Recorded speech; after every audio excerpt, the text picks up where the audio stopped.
Hello everyone. My name is John Sierra and I'm a Tolkien scholar, which means that I'm the guy that you can come to with any questions about The Lord of the Rings, The Hobbit, The Silmarillion, or any of Tolkien's works.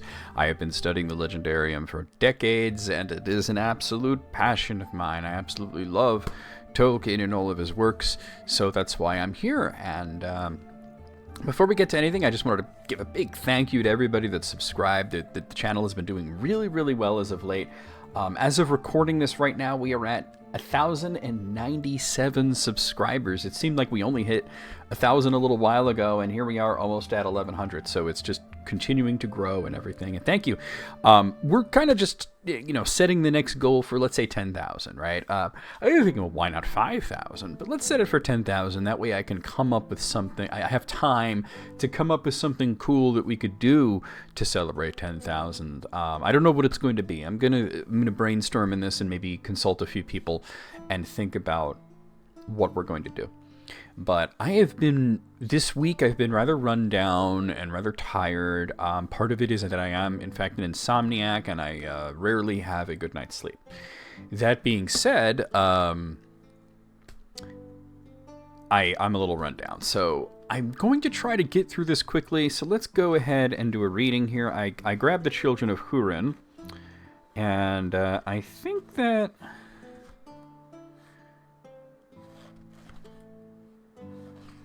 I wanted to read a bit from, let's see, Nargothrond. That's a good part, but Dorloman, Brethel. I kind of think that I want to go ahead and read a little bit of The Fall of Nargothrond. Let's do that. I'm going to give you just a little bit of the chapter, The Fall of Nargothrond, from the Children of Húrin. When 5 years had passed since Turin came to Nargothrond in the spring of the year, there came two elves, and they named themselves Gilmir and Arminas of the people of Fëanorean. And they said that they had an errand to the Lord of Nargothrond. Turin now commanded all the forces of Nargothrond and ruled all manners of war. Indeed, he was become stern and proud, and would order all things as he wished or thought good. They were brought therefore before Turin, but Gilmir said, "It is to Orodreth, Fëanorean's son, that we would speak."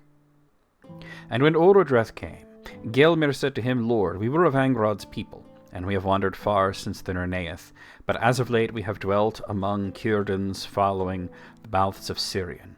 And on a day he called us and bade us to go to you, for Ulmo himself, the Lord of Waters, had appeared to him, and warned him of great peril that draws near to Nargothrond.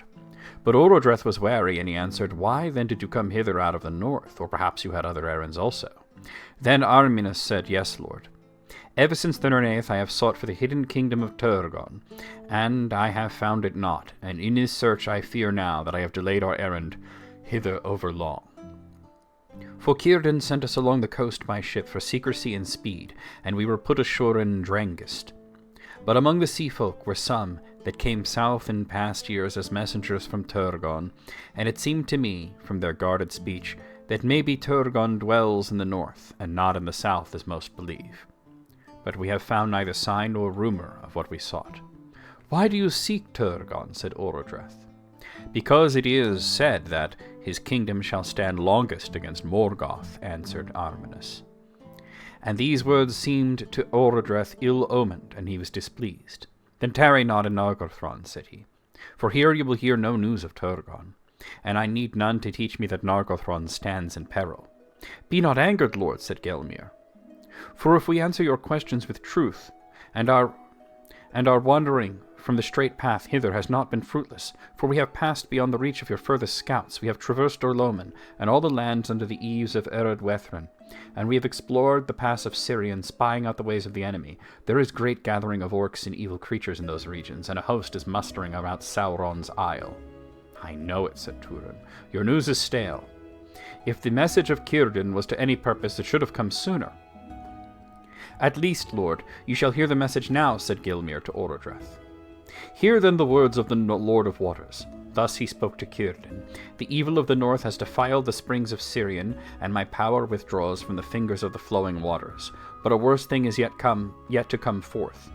Say therefore to the Lord of Nargothrond, shut the doors of the fortress, and go not abroad. Cast the stones of your pride into the loud river, that the creeping evil may not find the gate.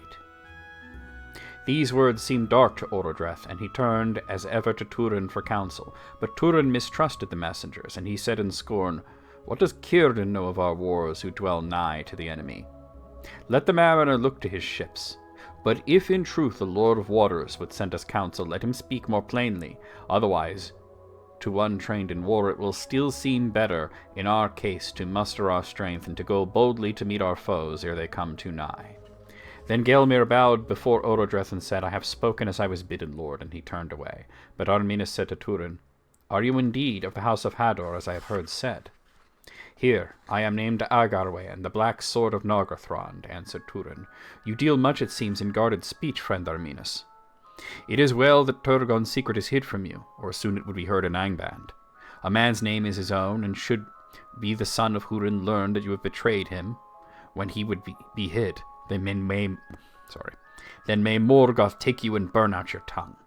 Arminus was dismayed by the black wrath of Turin, but Gelmir said, He shall not be betrayed by us, Agarwain.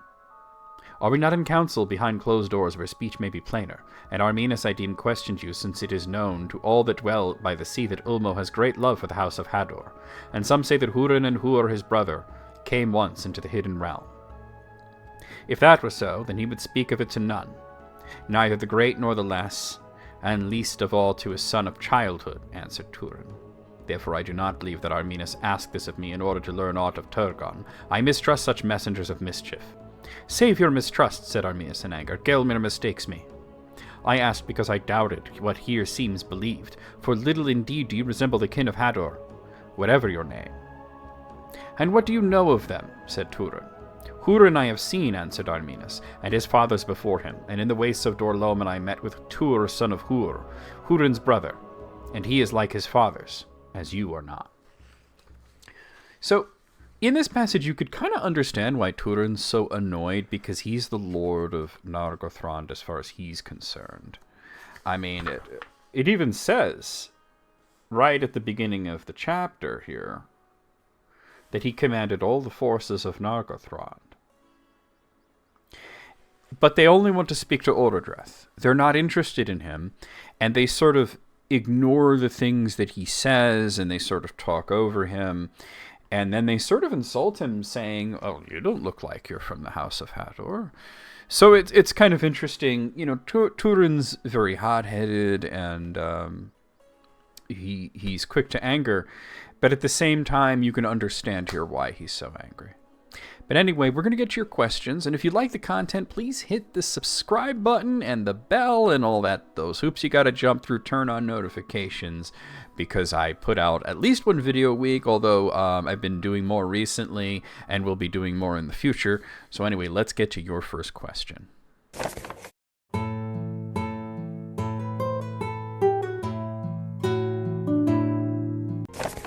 So, this first question is actually several questions all in one. What was Sauron's motivation for wanting the ring? Could he have created more rings with his powers? And why did he choose to hide out in Mordor instead of attacking Gondor directly?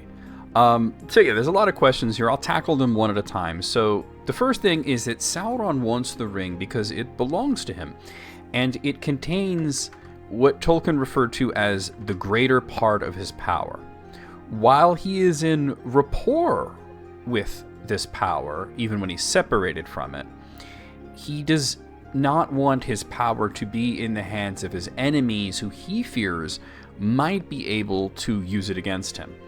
And while losing the ring doesn't make him weaker, having it makes him more powerful. He could not create another ring. Like the One Ring, because he poured the majority of his power into the One. Most of his power is seated in the ring, so he doesn't have enough power in his frame to pour into another ring that would be anywhere near comparable Any second ring that Sauron would create would be significantly weaker, and it really wouldn't work. And Mordor was just the domain that he chose for himself, and that's where he could build an army. Gondor, even in their diminished state, they were still a world power. They were still formidable. They were not as formidable as they were in the past, but neither was Sauron. And he would need to build up great power before attacking them. The only reason that he did attack them so quickly in The Lord of the Rings is because he was goaded into doing so, because he was led to believe through the Palantir that Aragorn had the One Ring and that it was in Minas Tirith, and he was sort of thinking that this guy might actually try to master the ring, much in the way that Isildur had tried to master the ring. Okay, next question.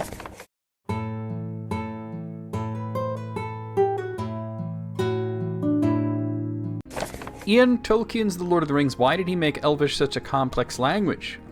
Or like 2 or 3 complex languages, but yeah, it's simple. It's because languages are complex, and no one knew that better than J.R.R. Tolkien.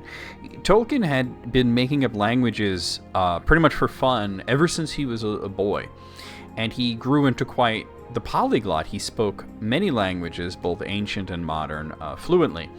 The first job that he ever had after leaving the service was that he was a researcher and philologist for the Oxford English Dictionary. Tolkien researched and wrote etymologies for many of the words that start with W. That was his domain. And many of his etymologies are still in the Oxford English Dictionary, even to this day. So he understood that languages were very complex, and they had many intricacies and many nuances and many quirks. So when creating a language that was going to feel real, he had to make them very complex, which is why we have Quenya and Sindarin, and they can be very complex languages. Maybe not as complex as English, because English is sort of unusually complex for a language, but as complex as many real-world languages. Okay, next question.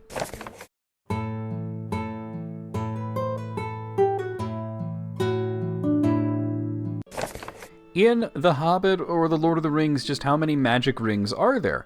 There's a lot, and the number is unsure if we're going by just the term magic ring.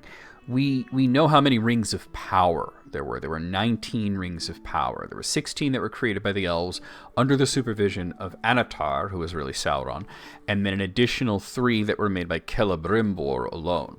And then, of course, there is the One Ring. It's not a ring of power, although it's sometimes referred to as the Ring of Power, the Great Ring, the Ruling Ring, the One Ring to bind them all. That was made by Sauron himself. So that would be a total of 20 rings. However, there were rings with magic that were not the rings of power.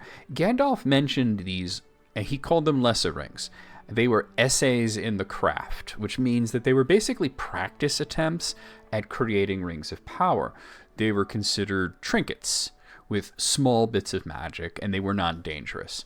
Saruman also created a magic ring of his own. It didn't seem to be very powerful, but he did do that. There are also rings that have great significance, like the one that Aragorn bears, that the Ring of Barahir, which they may not be magical, but they're just very significant. They might have some sort of magic that's very subtle, but we don't really know about that. So there's an unknown number of magic rings. All the ones that were created with Sauron's power, though, stopped being magic after the One Ring was destroyed. Okay, next question.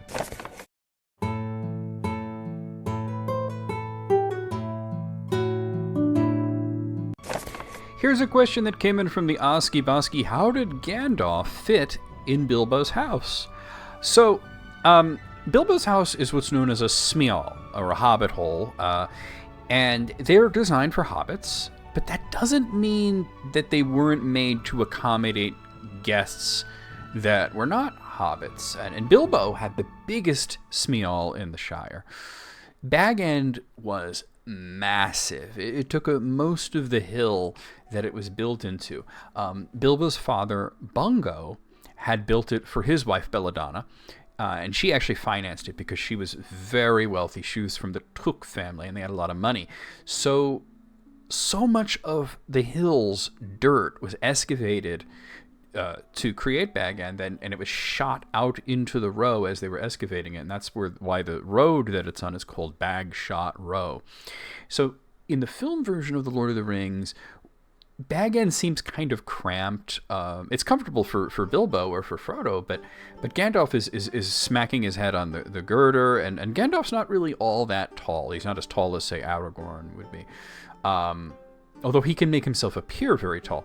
But in Tolkien's illustrations that you can see in The Hobbit, and the illustration I showed on the screen is not Tolkien's illustration, but it's more detailed, but it's similar in its scale. It shows Bilbo's height as, not being that great compared to the hall. It is a hall in the greater sense of the word.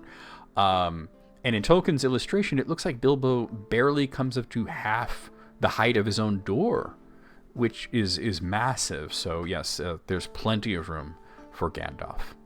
Next question.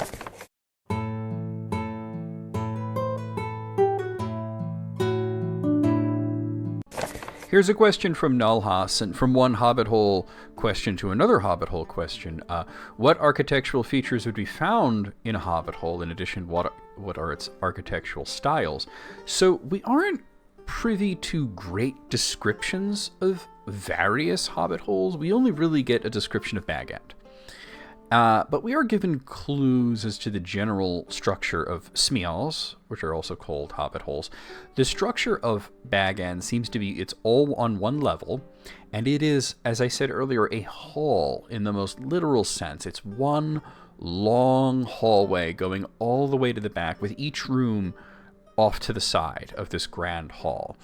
It's described that only one side of it has windows, because that's the side that is at the side of the hill. So that's where things like bedrooms and kitchens and sitting rooms are, while the other side was likely storage and larders and closets and that sort of thing. Hobbit holes are also round. Everything has a circular design. The doors are circles, the windows are circles. The general shape of it is a circle. When the Hobbit, or I should say a cylinder, really.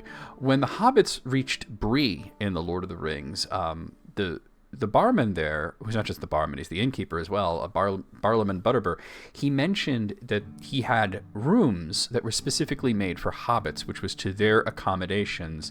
Bree was a mixed community. They had hobbits there, they had men there. And that means that there were round windows and there were round doors, and they were all on the ground floor, because hobbits don't really do stairs. Okay, next question.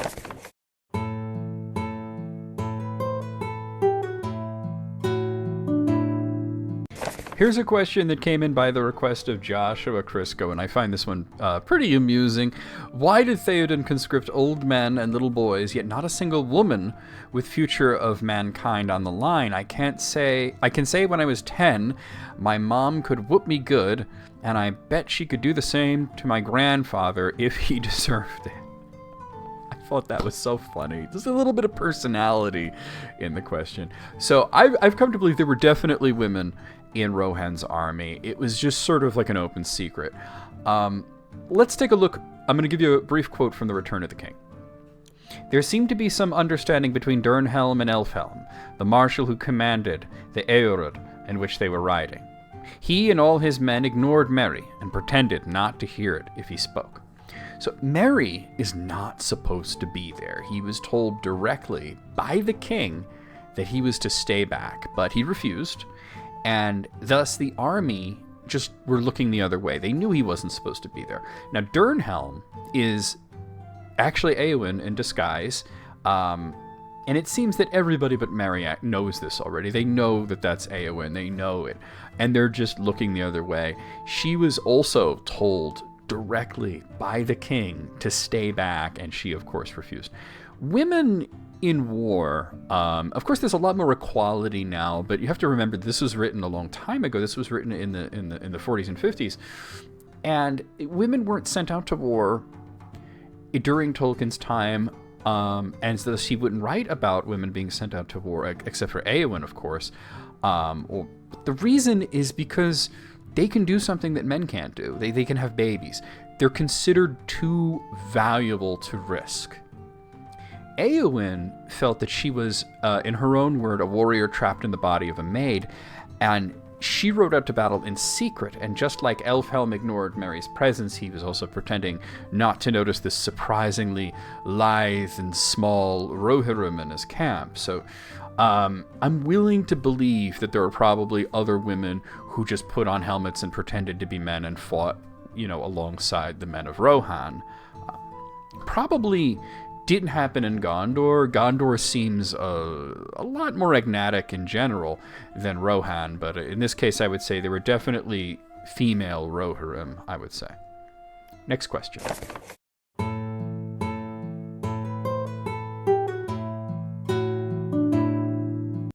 So, for 2 weeks in a row, I've got a lot of Saruman questions, and I didn't include as many in today's video as I did in the previous video, but there were a lot of Saruman questions.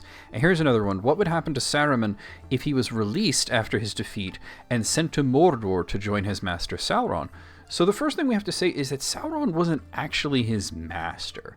Sauron was just the false ally that he tried to trick, and he failed at it. When Gandalf the White confronted Saruman at Orthanc, he offered him a conditional release, and if he surrendered his staff and the key to Orthanc, Saruman would be free to go wherever he wished. He even said, even to Mordor if he wished.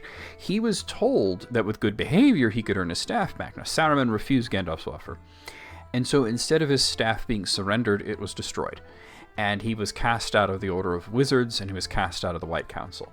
He was eventually released from this prison by Treebeard, and we know he wound up traveling north to the Shire. Sauron was not his master, as I said. He was his enemy. They were enemies. But Saruman thought that he could trick the Dark Lord into an alliance and then betray him later on. Saruman did great evil in trying to convince Sauron to trust him, but Sauron never trusted him. He was aware of the deception from the very first contact. He just thought Saruman could be useful. But Saruman failed miserably. Saruman was smart enough to know, even in his folly he was smart enough to know, that he couldn't go anywhere near Sauron after his failure. Ironically, and I said this last week, I think that the safest place for him to go after the war, after Sauron was gone, would have been to Mordor, but he went to the Shire, and it didn't turn out too well for him in the end. Okay, next question.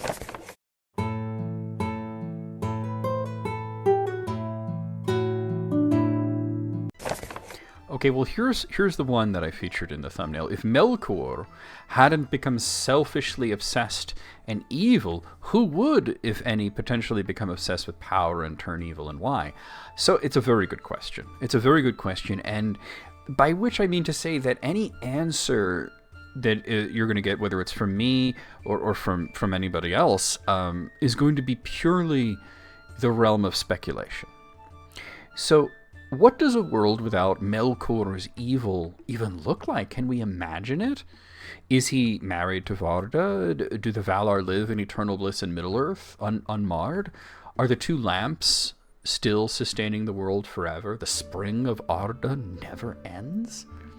I'm going to make a bold proclamation. If Melkor never rebelled against Iluvatar, if there was never evil, because Melkor in his rebellion created the concept of evil, there would be no Middle-earth, there would be no Arda, there would be no world at all. There would be no men, no elves, no hobbits, no dwarves. None of it would exist. And you might be wondering why. Because the world that exists is the physical manifestation of the Ainu Lindala. It's not like in the biblical creation myth where God creates the world and then evil happens. Evil happened before he created the world, and we would say that in Tolkien's creation myth, Iluvatar, God, created the world because of evil, because evil existed. The Ainu Lindala is the song that was played by the Ainur, and it was based on Iluvatar's themes. To put it in simple terms, God hummed a tune, and the angels played a song. They played along with the tune. One angel, the one that happened to be the most powerful of them, rebelled. And he sang a different tune, one that was discordant. It didn't fit with the theme. So God made the world. And it was a lesson to this specific angel who was called Melkor. And he said so himself. And I'm going to read you a very brief passage from the Silmarillion. Then Iluvatar spoke, and he said, Mighty are the Ainur, and mightiest among them is Melkor, but that he may know, and all the Ainur, that I am Iluvatar. Those things that ye have sung I will show them forth, yet ye may see what ye have done. And thou, Melkor, shall see that no theme may be played that hath not its uttermost source in me, nor can any alter the music in my despite.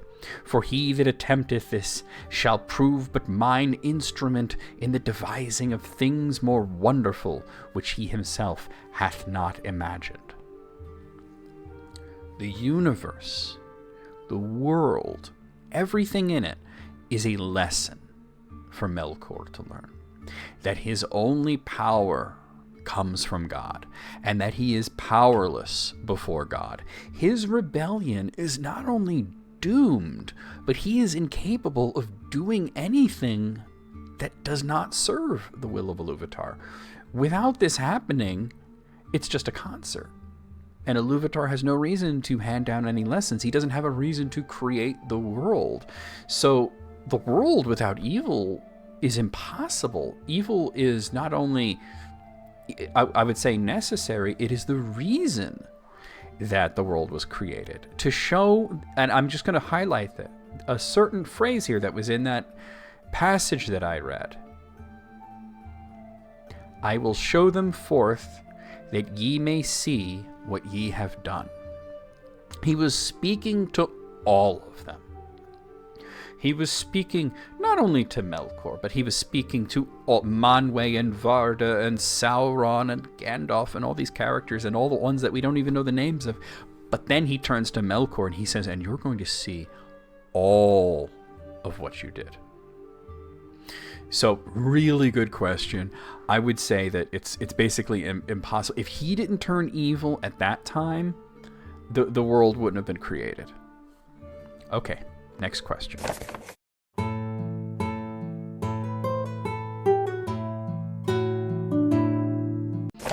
Okay, here's an interesting one. Is the Lord of the Ring film trilogy suitable for children?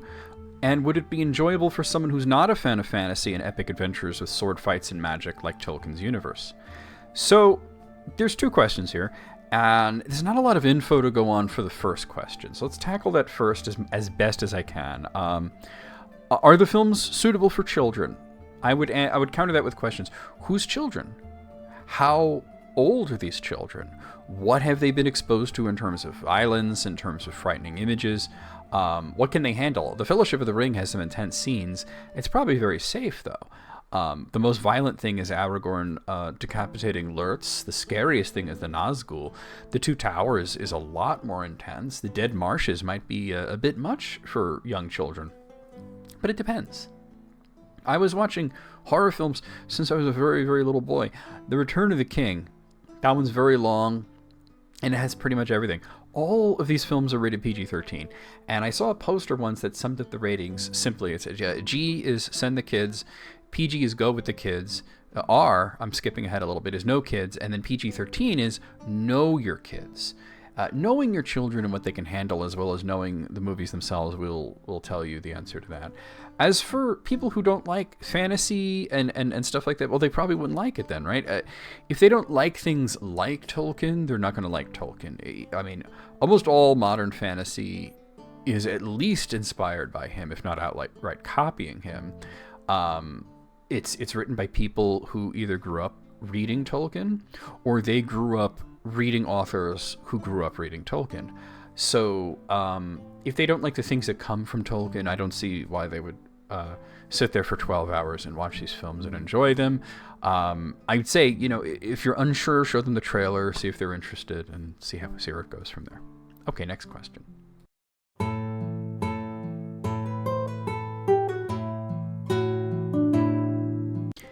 Here's a question that came in by the request of Brian Perkins, who asks if Gil-galad had retained his ring rather than giving it to Elrond, would he and or Elendil have survived their battle against Sauron? No, and I think he knew it. I think that's why he gave the ring to Elrond. Gil-galad passed Vilya, the Ring of Air, on to Elrond before he departed for his final war against Sauron. And you might wonder, well, why did he do that? It's not like Elrond was staying behind. Elrond was going with him. Elrond was the vanguard of Gil-galad, and during the battle with Sauron, he was not far off. Círdan was there as well, so it's not as if he wished two of the rings to not be present at the same place. Otherwise, one of them would have stayed behind, or he may have left Vilya with another person, such as Celeborn. So I think he knew what was going to happen. He had some foresight, and his foresight was that he would probably not survive and that Elrond would have great need of Vilya. And by doing that act, by giving him the ring before they even leave, that means that when he passes, there's no argument over who gets it. These rings are there to protect others, not for battle. So wearing Vilya would not have given Gil-galad enough of an edge to defeat Sauron and yet survive. Okay, next question.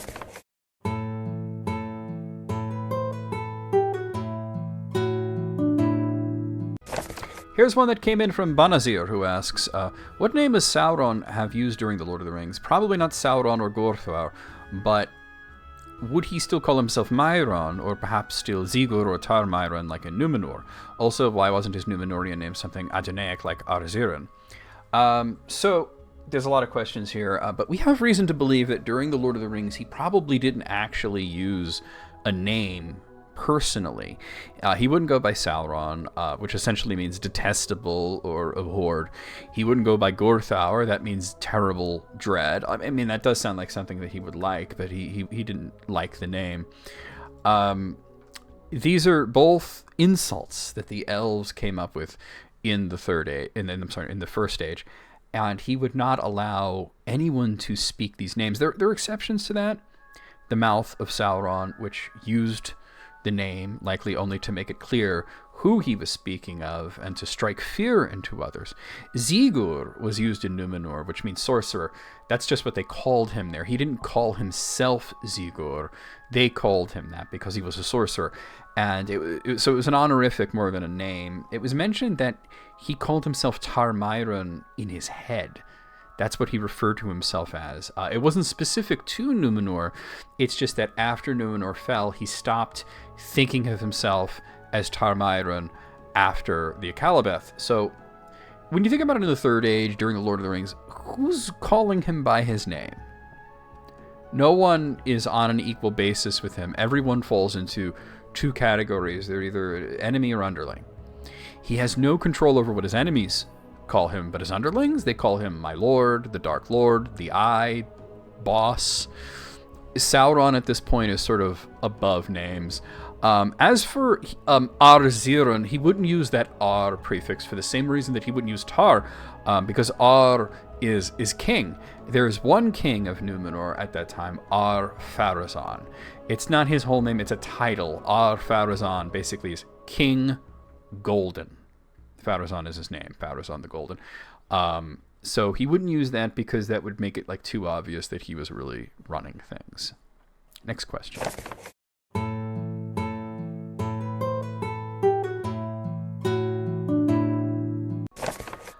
Besides the Blue Wizards, were there any mentions of any Ainur or Valar or Maiar who were sent to the south or the east? For sure we know Saruman. Other than that, we can only make some assumptions.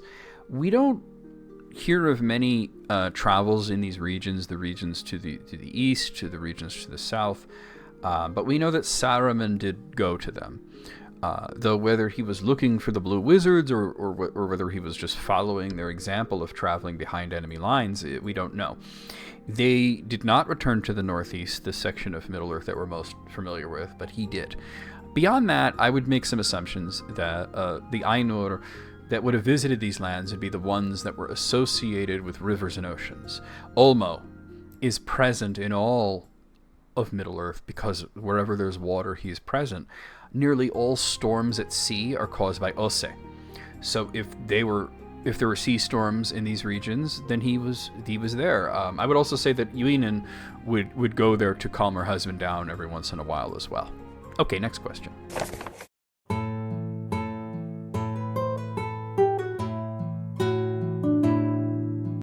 Okay, here's one that came in from Ben Dean Hui. Once again, I hope I am saying that right. And if I'm ever not saying your name right, please tell me so that I can correct myself. Was Morgoth, Utumno, and Anbgand something that could resemble and feel like you're in biblical hell and damnation if you were brought there?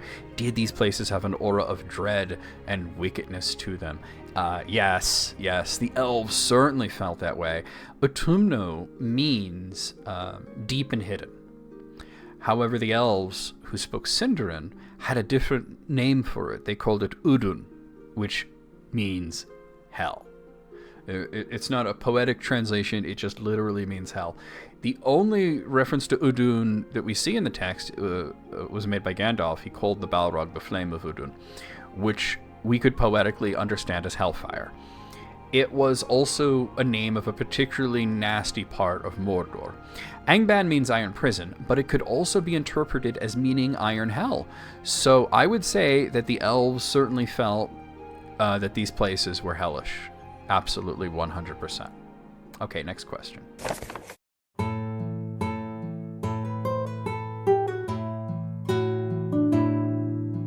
So sometimes two people request the same question. And so here's one that came in from Eric Miraz, and it was also requested by my good friend Sid Kemp. I think Sid just saw the question on there and thought, oh, this is right up John's alley, and decided to tag me in it, as I've tagged him in a few things, and I've tagged Matt in a few things. Sometimes when I see something that I don't particularly want to answer, but I know that Matt or Sid would be excellent at answering, it's more to their style, then I'll actually request them to answer it. So yeah, Sid is requesting this, as well as Eric Miraz, and this is completely right up my alley. In the Fellowship of the Ring, Gandalf's fireworks is marked with a Fëanorean rune and a Sindarin G rune. Did Fëanor have his own alphabet and language? Absolutely alphabet, not so much language, but you know it as Elvish script or Tengwar. Though there are many runic writing modes, Tengwar was a universal script that could be used to write in any language. You could even write English in Tengwar. You could write Klingon in Tengwar if you want. Even the inscription on the One Ring was Tengwar as the writing mode. The language was the Black Speech of Mordor, but the Black Speech of Mordor did not have a written mode. It only had a spoken element. It didn't have an alphabet. So Fëanor created the script. It could be, there were a few variations to it. There was like Balerian mode and such, but he created it, and it could be used for any language that was spoken in Middle-earth. So it was something that, even though all these different people, even the elves, spoke so many different languages, men spoke different languages, but they could all use one writing mode, and it was pretty easy to learn, and it's very beautiful, and it's just one of the many things that Fëanor created that were wonderful before his fall. Okay, next question.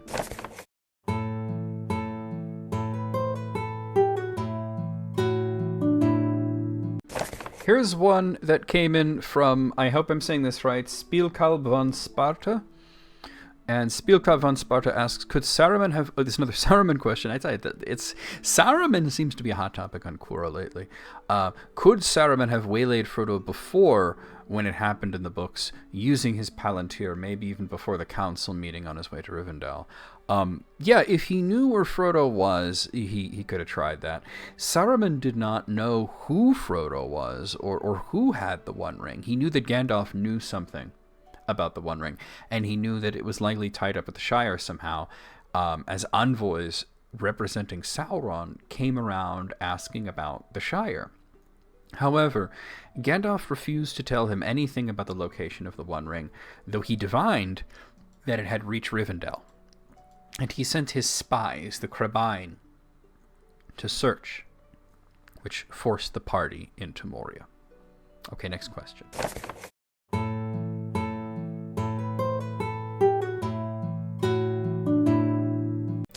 This question comes in by the request of Brian Holt, and it's a question that I get quite a bit about wearing multiple rings. I'm just going to read this.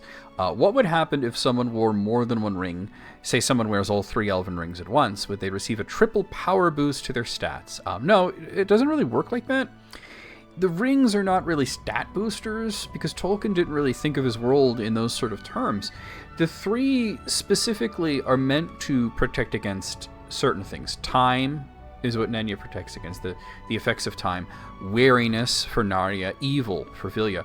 The other rings did not seem to give additional might to the dwarves, and they did seem, to give additional might to the dwarves. They gave elongated life to the men. But the purpose of those rings was just to be enticing enough for people to wear them and to use them so that Sauron could control them with his ruling ring. The 3, which were created without his input or his supervision, but still with his magic, they were made to be wards. Now, I suppose it is possible that wearing all 3 would mean that the effects are all concentrated in one spot. That would make things very safe. We see the effect of Rivendell being protected from the Nazgul by the power of Elrond, who bore Vilya, and that was boosted by Gandalf, who bore Narya. That doesn't mean that he used Narya, though. Gandalf's ring, Narya, is said to give comfort, aid, and protection from wariness.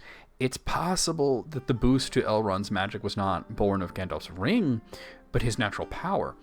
So it seems more likely to me that having multiple rings was more dangerous than anything, because if Sauron regains the one ring, you're immediately going to be controlled by it. You're not only wearing one ring, you're wearing more than one. And that's probably why Gil-galad had 2 of them at one point, and he gave one of them to Théoden. The 3 rings, Celebrimbor had already given one to Galadriel, and he gave the other 2 to Gil-galad, and Gil-galad was like, I don't want to wear 2 of them for whatever reason. He didn't want to do that. Well, at this point, they kind of knew about Sauron at this point. All right, next question.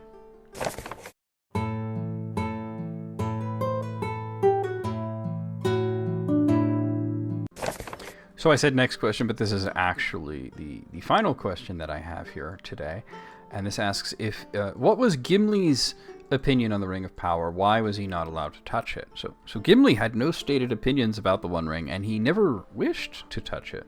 Once the Fellowship of the Ring was formed, no one but Frodo was really allowed to touch the ring, though nobody except Boromir had any interest in it. Aragorn had already turned it down, so did Gandalf, and the rest of the characters either had a healthy fear of the ring, or like Gimli, they were just basically there to do a job. Gimli's an interesting character, because it takes him a while to come out of his shell. It isn't until Helm's Deep that we really see his personality and that he fully blossoms as a character, although I'm rather fond of an earlier scene where he happily shares his culture with Frodo. I think Gimli sees his role in sort of the terms of someone has to represent the dwarves, and he wants to do his part to save the world, but his people had already had great misfortune due to rings of power, so I don't think he had any sort of interest in it whatsoever. Anything that comes from Sauron, anything like a ring, he's probably not all that interested in it at all, and he would be very happy to stay away from the one. He's not the type of guy to be tempted by it. And even though this is not something that is accurate to the books, the movie scene is very interesting when when Frodo puts the ring on that tree stump and they decide, Elrond says the ring must be destroyed. This didn't happen in the book, and it's rather foolish. It doesn't make a lot of sense. But in the movie, Gimli he says, "What are we waiting for?" And he takes out his axe and tries to break the ring, and his axe splinters into a whole bunch of pieces. And then it's explained that they don't have, we can't just do that. We don't have the power. It has to go to Mount Doom. It's a way of sort of demonstrating to the audience that's watching the film that the ring can't be destroyed so easily. But it also shows Gimli's strength and how he's so eager. He's like, let's do it then. You can't just try to destroy the ring. In Bag End, Frodo said that he wanted to destroy the ring. And Gandalf said, then go ahead and toss it into your fire. Now, the ring had already been in Frodo's fireplace. And when it was extracted with tongs by Gandalf, not only was it not harmed, but it wasn't even hot to the touch. He was able to place it directly from the fire into Frodo's hand, and Frodo wasn't burned. The exact words were, it is quite cool. So even though the ring was affected by the fire and the letters on it, the inscription lit up, it didn't absorb enough heat from the fire to even become warm. And Frodo knew that.